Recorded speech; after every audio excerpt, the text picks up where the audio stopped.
¿Ya? Buenos días, voy a presentaros al profesor Avelino Revilla. Él va a ser quien va a impartiros la asignatura 4.2, pertenece al módulo 4, Ciencias Sociales y Doctrina Social de la Iglesia. En este caso, la asignatura es Evangelio y Cultura, Evangelización y Cultura. El profesor Avelino Revilla lleva bastantes años ya dando clase en este máster, aproximadamente unos 6. Él es experto en cuestiones educativas, de hecho es delegado episcopal de educación de la Diócesis de Madrid, es profesor en la Universidad Complutense y en otros centros educativos universitarios españoles. Sigue dando clase en San Agustín, ¿no? En el Instituto de Teología San Agustín, y es experto fundamentalmente, repito, en cuestiones educativas. Bueno, pues os dejo con él. Avelino, muchas gracias. Gracias a ti. Buenos días a todos ustedes, a todos vosotros. Bien, la parte que vamos a tocar durante nuestro curso, como acaba de deciros María Teresa, tiene que ver con la cultura, evangelización y cultura. Un aspecto también de la doctrina social de la Iglesia muy importante que ha ido tomando cada vez más relevancia en la misma doctrina social de la Iglesia. Todo lo que tiene que ver con la cultura es propio realmente del ser humano. Solamente los humanos hacemos cultura, no así el resto de los animales. Bien podemos decir que desde el punto de vista antropológico nosotros somos naturaleza y cultura. Esto, a comienzos del siglo XX, el iniciador de la disciplina de la antropología filosófica, por lo menos uno de los cultivadores primeros, el filósofo Max Scheler, en una obra que se llama El puesto del hombre en el cosmos, diferenciaba muy bien entre lo que es el animal y el ser humano, señalando que el animal tiene un medio y que el ser humano tiene un mundo. ¿Qué quería decir con esto? Quiere decir que la relación del animal con el medio es una relación directa, de tal forma que esa expresión que decimos nosotros como pez en el agua, quiere decir realmente que lo propio del pez es estar en el agua, como del ave es estar realmente en el aire. Es su medio al que se adapta, y se adapta porque así es su constitución genética. Sin embargo, en el ser humano nosotros no poseemos solamente esa dimensión instintiva, es más, la tenemos, pero aminorada respecto al resto de los animales. De tal forma que el medio nuestro propiamente no es un medio en el que nos adaptemos de forma perfecta, sino que necesitamos habitar un mundo. Habitar un mundo. ¿Qué significa eso? Que esa falta, digamos, de instintividad o disminución de instintividad se suple con una característica, con un elemento fundamental en el ser humano que es su libertad, es decir, la capacidad que tiene realmente para ir respondiendo a los retos del mundo en el que se inserta. Fijaos, somos la especie animal que más tiempo de crianza necesita. Cuando nosotros venimos a la existencia, porque otros nos han traído, nadie pidió venir realmente aquí, pues esos otros que nos han traído es la primera, digamos, institución o grupo, digamos, que nos acoge, y en ese acogernos no solamente recibimos un alimento material, que también es fundamental, sino que también nos va ayudando para situarnos en ese ámbito en el que entramos. De forma que vamos recibiendo unas claves de comprensión para irnos adaptando, para ir habitando realmente ese mundo. Eso es lo que quería decir Max Scheler. Somos socializados. Socializados significa que entramos en un ambiente, en un mundo, donde para irnos adaptando, para ir habitándolo, necesitamos ir incorporando esas claves de comprensión, de forma que ese proceso de socialización en gran medida es un proceso educacional. donde se nos va educando para que nosotros vayamos tomando las riendas en un momento dado de nuestra propia vida. Pero eso no sería posible realmente si no fuéramos acogidos, de forma que en la medida en que vamos creciendo nosotros nos vamos viendo integrados en ese medio ambiente, en ese medio social. Eso es lo que quería realmente decir Max Scheler cuando decía que lo nuestro es un mundo que tenemos realmente que habitar. Eso es un proceso de socialización y un proceso educativo. En este sentido, lo que hace el ser humano realmente con su vida, que no se reduce a naturaleza, propiamente es lo que denominamos cultura. Durante todo este tiempo que estaré con vosotros y que atenderé realmente a este módulo, lo que vamos a ver es fundamentalmente esto. Primero, entrar en el significado de ese término de cultura, ver cómo solamente el ser humano es el creador de cultura y ver distintas definiciones de ese término reducidas fundamentalmente a dos. Si os preguntáis o se os pregunta qué entendéis por cultura, quizás lo primero que le viene realmente a uno a la mente es cultura como sinónimo de tener muchos conocimientos. ¿Quién es una persona culta? Aquel que sabe mucho. ¿Quién es una persona culta? Aquel de alguna manera que tiene en su cabeza, como si fuera la Wikipedia, tuviera realmente todo un...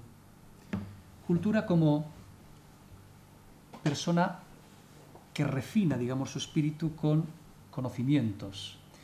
La exquisitez, digamos, propia de la persona que tiene múltiples conocimientos y que le ayuda realmente pues, para gozar, digamos, más de la vida.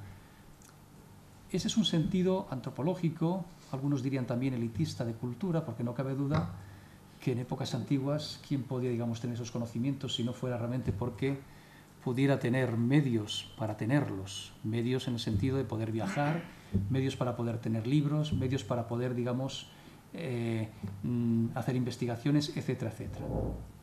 Ese concepto de cultura sigue siendo válido. La cultura, de alguna manera, en cuanto a adquisición de conocimientos, nos va haciendo personas más refinadas, más exquisitas, más conocedoras también del mundo que vivimos y por lo tanto podemos transformar ese conocimiento en nuevas posibilidades. Ahora bien, hay otra, digamos, definición de cultura que es la que desde el siglo XVIII en adelante ha ido entrando más en el conjunto de la población, de forma que es la que normalmente tenemos cuando hablamos de cultura, por lo menos la que adoptamos cuando se habla de estas cuestiones. La antropología cultural, que se desarrolla fundamentalmente desde el siglo XVIII, todos los que la cultivaron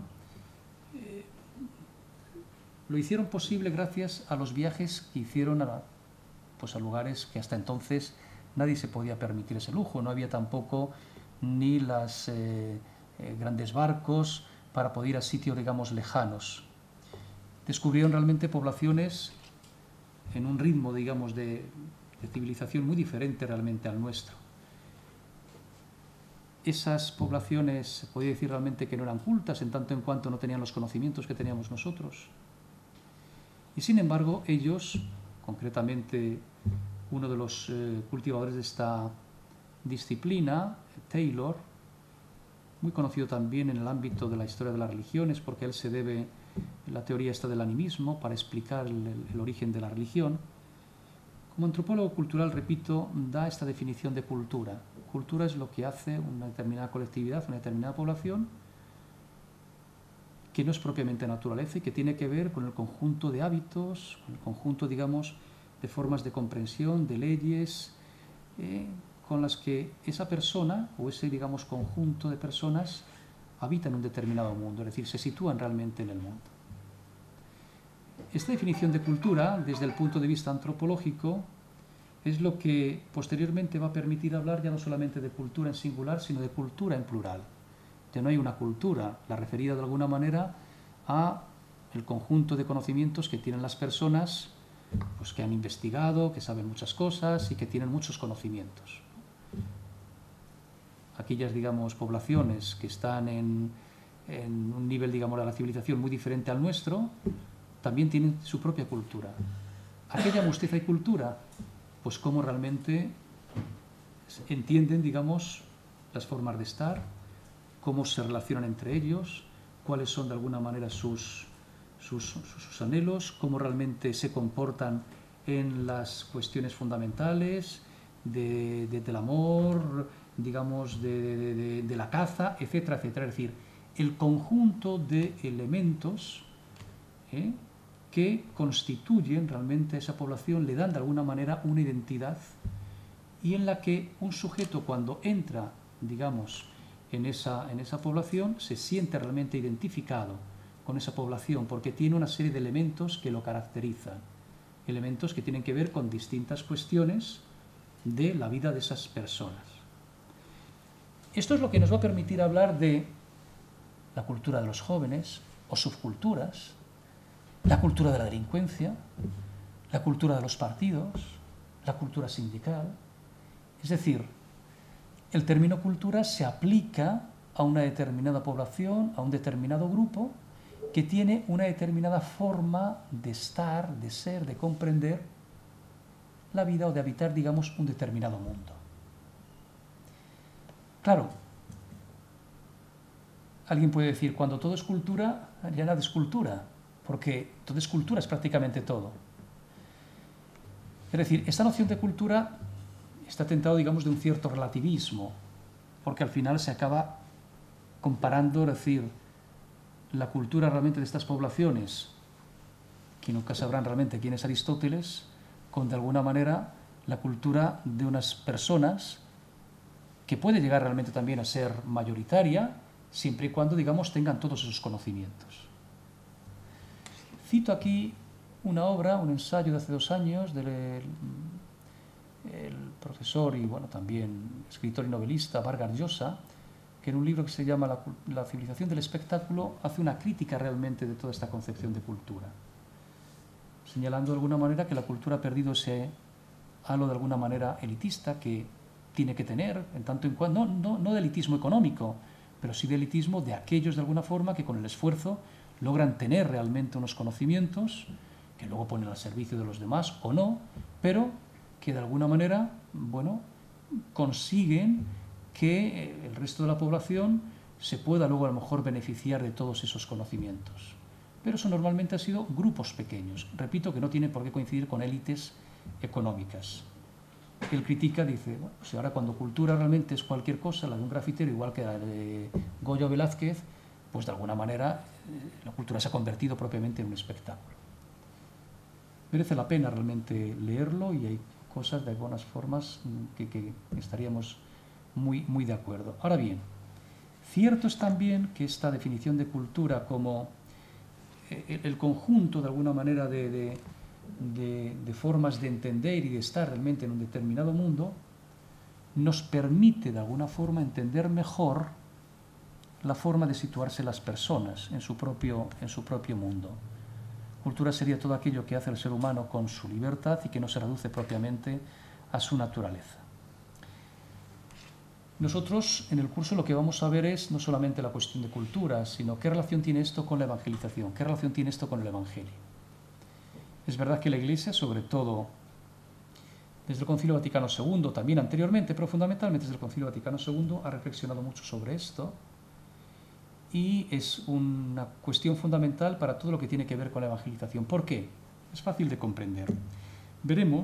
Veréis a lo largo del curso cómo, cuando estudiemos dentro de lo que es la doctrina social de la Iglesia, concretamente en el Vaticano II, la Constitución Pastoral Gaudium et Spes, que tiene una parte dedicada a la cuestión de la cultura, como ya hay, la cultura fundamentalmente es definida con estas 2 acepciones. Es decir, hay una visión de la cultura clásica, humanista, la cultura realmente como saber, que ayuda realmente a comprender cada vez más cosas de la realidad, pero también hace ya su entrada esta concepción de cultura como el conjunto de elementos que caracterizan una determinada, digamos, colectividad, que le dan una identidad, y donde la misma Gaudium et Spes acaba diciendo, esto es lo que nos permite hablar de culturas, ya en plural, es decir, que esa acepción propia de la antropología cultural hace su entrada ya en los textos del Magisterio.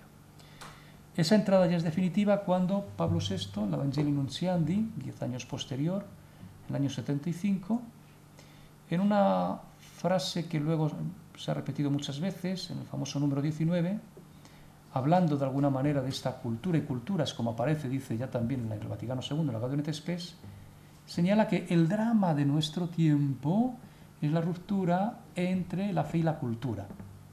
Normalmente la frase la hemos leído así, sin embargo la frase tenemos que continuarla, pone coma, como en otras épocas.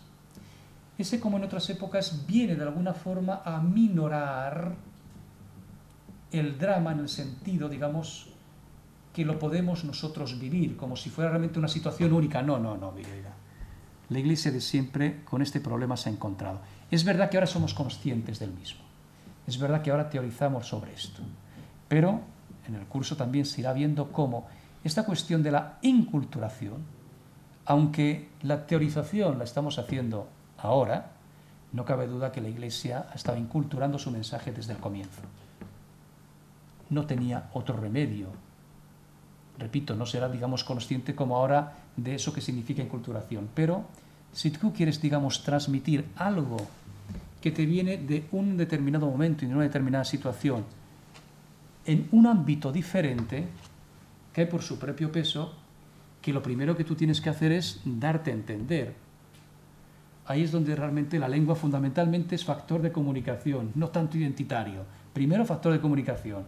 Y si yo quiero dar a conocer lo mío, lo primero que tengo realmente que hacer es que me entiendan, para lo cual o yo les enseño mi lengua o yo aprendo la de ellos. Es más fácil que yo aprenda, digamos, la de los otros. Porque de lo contrario, por muy buen mensaje y tesoro que lleve usted entre las manos, si yo no me doy a entender, es como si no hubiera ocurrido nada. Pero no solamente yo utilizar una lengua, la de ellos, para que me entiendan, para que nos podamos entender, sino que yo tengo un determinado mensaje que viene con unas determinadas categorías religiosas y filosóficas, y que cuando yo voy realmente a otra cultura que tiene otras formas de comprensión, porque hemos dicho cultura en este sentido, las formas de habitar un mundo, y yo realmente habito este mundo de forma diferente a como esta colectividad lo habita. Las experiencias del ser humano son las mismas, desde el Atapuerca hasta ahora. El Atapuerca también tenía las cuestiones del amor, de la muerte, del trabajo, pero su experiencia era distinta al del señor de la Edad Media o el de la época ahora posmoderna. Solemos decir que la revelación es cosa siempre de dos. Dios que comunica, no solamente su palabra, es decir, su propio ser, y el sujeto que acoge y que escucha, ¿de acuerdo? Por parte de Dios es siempre el mismo, dice la carta a los Hebreos. Jesucristo es el mismo ayer, hoy y siempre. Pero quien no es el mismo es el sujeto que escucha. Y no porque realmente seamos más guapos o menos guapos, porque las características, cuando vemos, si veis Atapuerca, famoso Miguelón, ¿verdad?, de hace 700.000 años, pues hombre, también se parecía a nosotros, aunque fuera más feo, ¿de acuerdo? El problema no es ese, el problema es que su forma de comprenderse varía con el tiempo, somos seres históricos. Por lo tanto, fijaos, sí, Jesucristo siempre el mismo, pero quien no es el mismo somos nosotros. Y no somos nosotros el mismo, ¿por qué? Porque somos seres históricos, somos seres realmente que habitamos el mundo de una determinada manera, con una determinada cultura. De forma que a la hora de recibir ese mensaje, que sí, será siempre el mismo, si de alguna manera ese mensaje no es capaz de ser dicho o de tener en cuenta la nueva situación que vive ese sujeto, no habremos hecho nada. Es a esto a lo que se refiere Pablo VI cuando dice: el drama de nuestro tiempo es la ruptura entre la fe y la cultura. Ahí cultura no es la primera acepción de la que hemos hablado. como conjunto de conocimientos. Ahí cultura es cómo se entiende este sujeto posmoderno hoy de la sociedad líquida, que diría Bauman, o cómo se entiende el sujeto de la época de Romeo y Julieta, o cómo se entiende el sujeto de comienzos del cristianismo. ¿Cómo se entiende? ¿Cuáles son sus preocupaciones? ¿Cuáles son sus deseos? ¿Cuáles son, digamos, sus aspiraciones? ¿Cuáles son sus formas de entenderse en medio del mundo? Es decir, ¿cuál es su cultura? ¿Entendéis entonces que esta idea de cultura como conjunto, digamos, de elementos que le permiten a un sujeto habitar su propio mundo es fundamental en esta cuestión de la evangelización? Pero claro, ¿podemos realmente creer que cuando nosotros anunciamos el Evangelio y no quieren recibirlo es porque son malos, entre comillas, o que nosotros somos unos mantas? No, puede ser realmente también que el Evangelio, que siempre es el mismo, se ha dicho en unas claves que el que escucha no capta, porque no tiene de alguna manera nada que ver con aquello que son sus preocupaciones. El problema no es de Evangelio, el problema no es de alguna manera de aquel que, digamos, transmite, sino de si el que transmite lo hace en unas claves que el otro pueda, digamos, por lo menos entender. Luego lo podrá acoger o no, pero sí de alguna forma que pueda entender que eso que se le transmite puede realmente ayudarle o tiene realmente que ver y concierne a su vida. Esta es la cuestión. Cuando se habla ahora de nueva evangelización, la novedad, como se dice por activa y por pasiva, no viene por el contenido. El contenido es el mismo siempre, el mismo ayer, hoy y siempre, Jesucristo. El adjetivo de nuevo no viene, repito, por el contenido, sino por la nueva situación en la que vive el sujeto que tiene que ser salvado, que tiene, digamos, que escuchar ese mensaje y que puede, lógicamente, darle la espalda, pero primero de alguna manera tendremos que ver si aquello, digamos, que proclamamos, el sujeto que escucha lo entiende. Para lo cual nosotros tenemos que entender la situación cultural de ese sujeto. No es lo mismo la Edad Media, con una clave de comprensión teocéntrica, a una clave moderna, con una clave de comprensión antropocéntrica, o con una clave posmoderna donde de alguna manera el sujeto solamente piensa en sí mismo, su narcisismo y sus únicas preocupaciones y todo, digamos, tiene que ser, digamos, dicho desde ahí.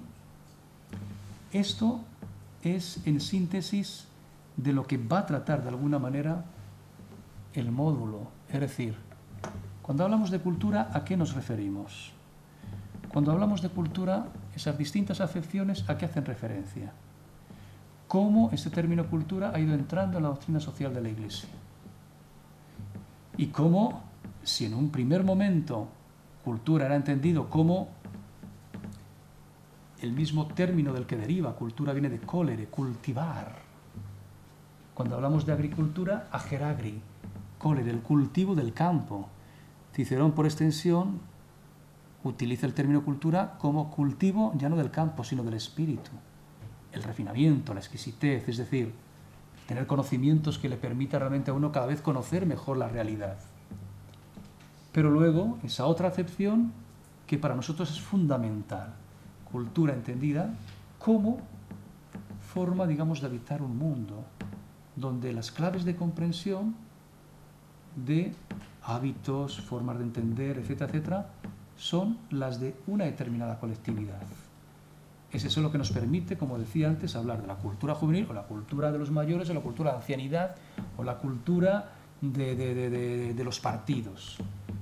Cómo, de alguna manera, entienden realmente su forma de estar en un determinado ámbito, cómo se sitúan. Hablar entonces hoy de evangelización significa ser muy conscientes de quién es el sujeto al que yo me dirijo. Y ese sujeto, que en última instancia es el que puede profesar la fe, porque la cultura no profesa la fe, quien la profesa es el sujeto.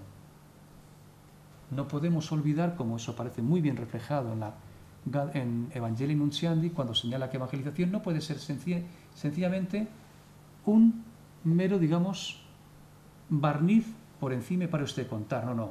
Si no llega al corazón donde se deciden las cuestiones fundamentales del ser humano, esa evangelización se ha convertido únicamente ¿en qué?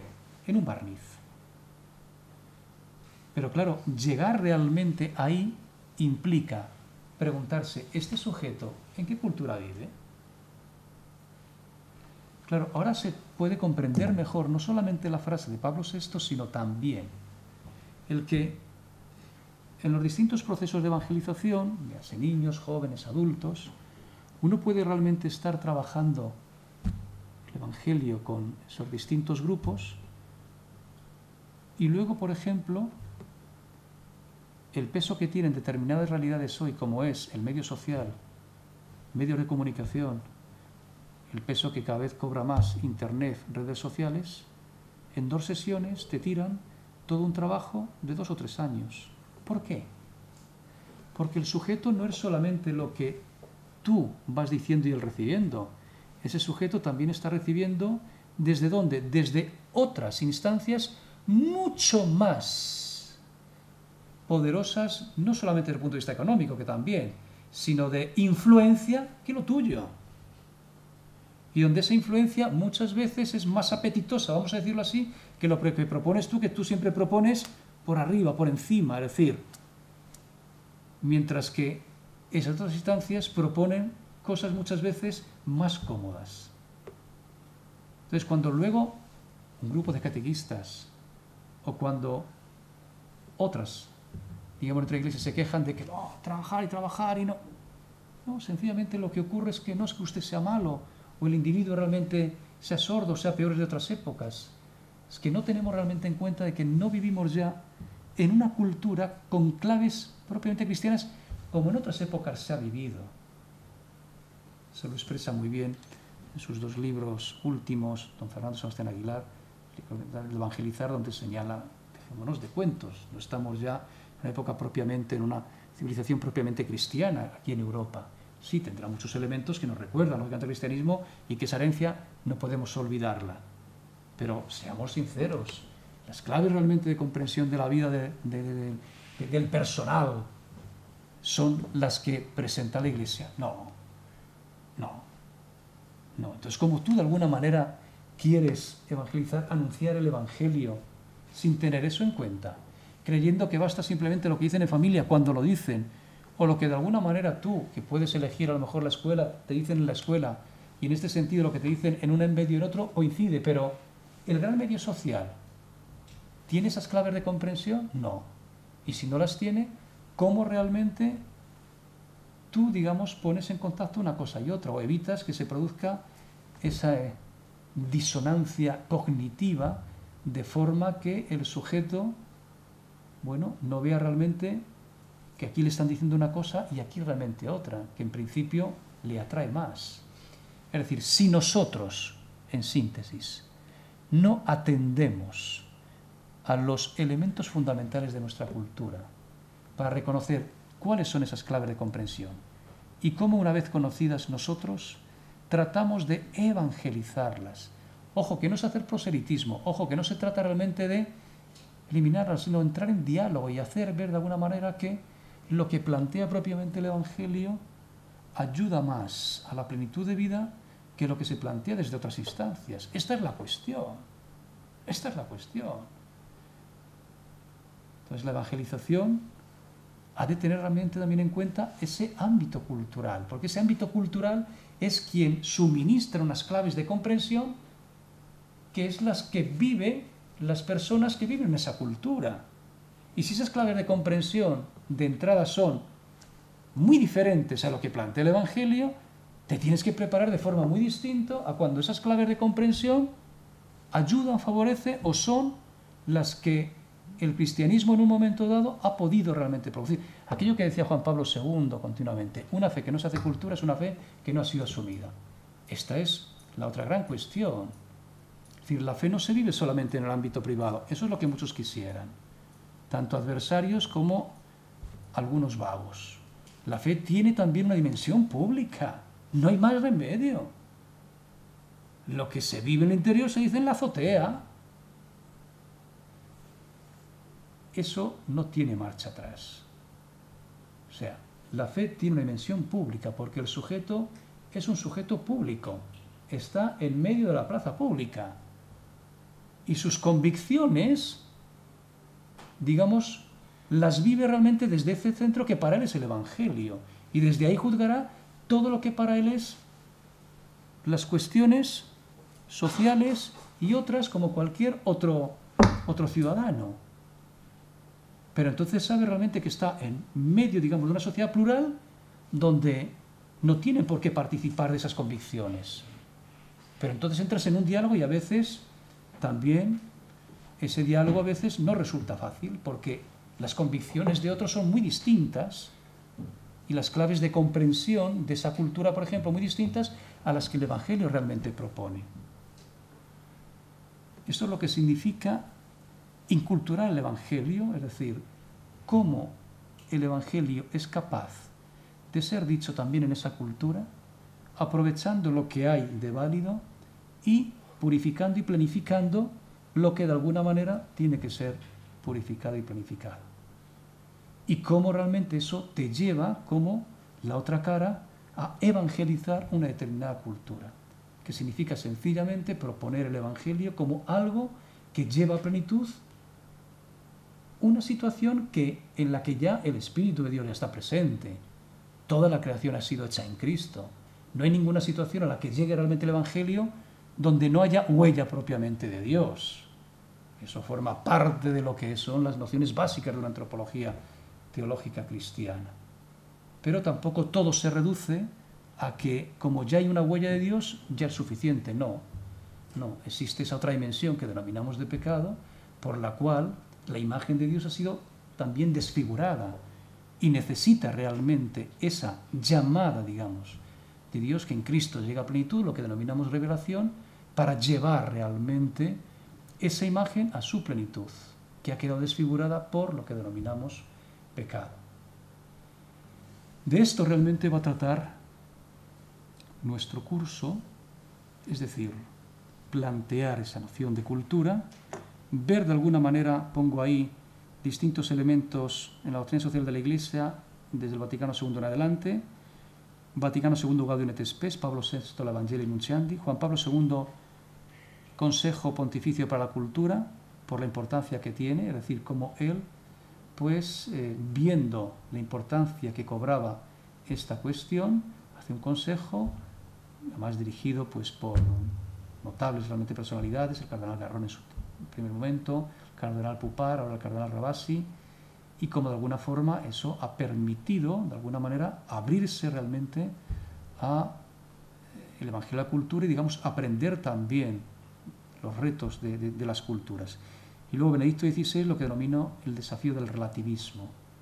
¿Por qué? Porque de alguna forma en la cultura, digamos, que vivimos, que ha sido caracterizada de muchas formas, moderna, tardomoderna, posmoderna, digamos la cultura líquida, como dice Zygmunt Bauman, ¿verdad? Bueno, pues este relativismo, que significa en última instancia no hay verdad absoluta, hay verdades, porque se parte de una concepción de verdad no tanto como algo recibido o como algo que yo encuentro, sino una verdad que yo voy haciendo, vamos haciendo realmente entre todos. Es decir, en última instancia, aquí está toda la cuestión, digamos, de Dios realmente por medio. Es decir, si al final no hay un absoluto, si solamente contamos nosotros, pues es normal de alguna manera que todo lo que suene absoluto suene realmente pues algo contrario al ser humano. Pero claro, están las cuestiones, digamos, de fondo, que en este sentido Benedicto XVI tiene una gran, digamos, capacidad para plantearlas en nuestra cultura. Aquí hay que acordarse de lo que dijo en Ratisbona, como también en los Bernardinos, en la Universidad de la Sapienza, que no logró decir, pero se publicó también la conferencia, y luego sus otras conferencias, tanto cuando fue a Londres, ¿verdad?, en el Hyde Park, y concretamente también en Alemania, en el Bundestag. Son conferencias donde se pone realmente de manifiesto la importancia que tiene una cultura donde la razón no puede reducirse solamente a razón verificativa, sino una razón que su dinamismo le lleva realmente a abrirse a la fe, y una fe que necesita de la razón para no convertirse de alguna manera en pura quimera o en pura ilusión. Y desde ahí luego ver estas dos categorías, la relación del Evangelio y la cultura a lo largo de la historia, es decir, cómo este tema de la evangelización, de la inculturación, aunque no se haya teorizado hasta, digamos, hace poco, la Iglesia lo ha ido practicando. Un ejemplo bien concreto con el cual la Iglesia se encontró ya desde el principio, ¿verdad?, y que ha dado mucho que hablar, es cuando el cristianismo, gracias de alguna manera a toda la intervención de Pablo y las comunidades que se van fundando en todo el territorio helenístico, ¿verdad?, y hasta Roma, pues las categorías, digamos, griegas, propias, digamos, del pensamiento, se llega de alguna manera a esa síntesis con el pensamiento judío-cristiano, dando lugar de alguna manera a las primeras formulaciones que van a servir luego como formulaciones en los símbolos realmente de fe. Es decir, todas las cuestiones esas cristológicas y trinitarias de los primeros siglos no fueron, digamos, como un fuego de artificio, sino necesarias porque el Evangelio tenía que abrirse realmente camino en medio, digamos, de una situación cultural distinta de aquella de la que nace. Y en este sentido, primero de los concilios, Nicea, ¿qué se pone realmente de manifiesto? De alguna manera, el choque entre el mundo, digamos, griego, que desde su concepción filosófica no puede entender que haya, según ellos, como decía Arrio, dos absolutos, padre e hijo, y sin embargo, lo que es propiamente la tradición religiosa, de cómo realmente el hijo, la liturgia, de alguna manera, es igual realmente que el padre. Eso se soluciona, de alguna manera, utilizando categorías propiamente helénicas. Algo que llevó luego a la crítica posteriormente, creyendo de alguna forma que de esa forma se alejaba uno del mundo bíblico, y sin embargo, era la forma que tuvo realmente la fe de seguir realmente diciendo lo que venía diciendo, para poder de alguna manera ser entendido en un medio cultural distinto del que se nace. El famoso término mousios, de la misma esencia, consustancial, no es un término bíblico que aparezca en la Biblia. Sin embargo, de alguna manera, la fe ve realmente que es ese término, digamos, necesario para decir lo que se venía diciendo desde los comienzos. Es decir, que ese esfuerzo de inculturación, ese esfuerzo de alguna manera de tener que hacer uso de unas categorías necesarias realmente para poder decir ese mensaje, lo ha venido realizando la Iglesia desde los comienzos. Pero lo mismo podríamos decir del gran esfuerzo cuando España llega realmente a Latinoamérica y, bueno, pues el esfuerzo realmente que intentaron lo que fueron las reducciones del Paraguay, o lo que fue, digamos, Matteo Ricci, que luego no salió adelante, los jesuitas en China, u otros de alguna manera intentando primero conocer ese propio lenguaje para decir de alguna manera lo que tú tienes realmente que expresar. Bien, esto es algo que aparece también en la Escritura. Concretamente, no hay que olvidar que el pueblo de Israel padeció, digamos, distintos destierros y sobre todo cómo venían pueblos más poderosos que ellos, colonizaban y sin embargo tuvieron, digamos, que irse adaptando a esas situaciones. ¿Qué fue en última instancia la Septuaginta? ¿Qué fue la traducción de alguna manera de ese Antiguo Testamento en hebreo al griego? Sino una forma realmente de poder rezar y de poder realmente leer esa escritura en un idioma de un país diferente en el que ellos realmente se encontraban. Bien, esto es algo, repito, que la Iglesia lo ha ido haciendo a lo largo de los siglos y que hoy realmente tiene que seguir haciendo. Y que en la situación que nos toca vivir, pues tiene una complejidad especial por la sencilla razón de que cuando te encuentras con una cultura de unas claves de comprensión muy diferentes a aquello que tú quieres que transmitir, necesitas de alguna manera elementos de enganche que te ayuden para tú poder realmente decir aquello que quieres realmente expresar. Eso mismo hizo Pablo en el Areópago, ¿verdad? En el mundo, digamos, culto, entonces, ¿qué es lo que hace? Se da cuenta de que es un pueblo muy religioso. Veo que sois muy religiosos. Tenéis hasta un Dios desconocido, pues de ese os voy a hablar. Y él empieza a contar lo que es propiamente la historia de la salvación, es decir, lo que sería un relato propiamente catequético. La cosa, digamos, llega un momento en que, partiendo de los elementos comunes, tú tienes que decir tu propia identidad. Tu propia identidad es que tú no puedes obviar ni poner entre paréntesis la resurrección.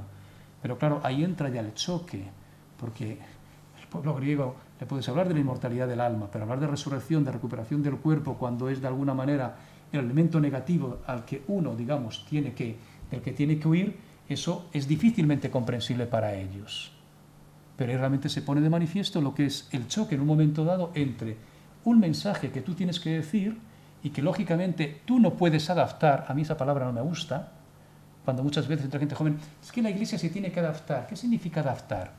¿Decir lo que dice el mundo? Entonces nunca hay contraste. Para eso Jesucristo nos encarna para ser igual de tontos que el resto de la humanidad, porque entonces si había 20 tontos, ahora un tonto más, 21. La encarnación es hacerse uno de tantos, pero para que esos uno de tantos sean realmente lo que Dios quiere que sean. Muchas veces nosotros la encarnación la concebimos realmente ser igual que los demás, es decir, igual al final de poco redimidos, igual de tontos, para entendernos. Esta es la cuestión. Esta es la cuestión. Entonces, claro, tú lo que no puedes hacer es algo de alguna manera que es una tentación siempre en todo tipo de diálogo y sobre todo diálogos interreligiosos. Para quedar bien con el otro o para al final llegar a un acuerdo, poner entre paréntesis tus elementos discordantes con el otro, que al final suelen ser tus elementos de identidad fundamental. No, diálogo sí, pero sin olvidar nunca lo que es la capacidad de verdad que tú tienes realmente que también transmitir. Entonces yo creo que esto es importante que nosotros tengamos en cuenta, y esto de alguna forma es, en síntesis, de lo que vamos realmente a tratar y a desarrollar. ¿Alguna pregunta? Sí, de los trabajos, metodología. Sí, la metodología, quiero decir, los trabajos fundamentalmente, lo que os voy realmente a pedir, ¿verdad? Son lecturas de tres cosas. Podéis elegir una de ellas. Una lectura de 2 capítulos del señor Sebastián Aguilar, ¿verdad?, que tratan sobre esta cuestión. O bien la elaboración de un ensayo donde se recoja la idea clave de cultura y enculturación de las 4 últimas conferencias episcopales latinoamericanas, desde Medellín hasta Aparecida, que siempre hay un capítulo dedicado a esta cuestión tan importante realmente para todas esas conferencias. O bien también una cosa que tiene que ver fundamentalmente con la cuestión del relativismo, ¿verdad?, a partir de un estudio, un capítulo de un libro del profesor Bartolomeo Sorge, ¿verdad?, profesor de Doctrina Social de la Iglesia, comparándolo también con cuestiones que tiene Ratzinger cuando era profesor, sobre esta cuestión también de la fe, la verdad y la tolerancia, ¿de acuerdo? Es decir, uno de esos 3 trabajos pueden ser válidos, ¿de acuerdo? Es decir, aparece, digamos, claro en el módulo, ¿verdad? Y lo tendréis. Entonces, un trabajo más o menos de unos 15 o 20 folios sobre una de esas cuestiones que os pongo.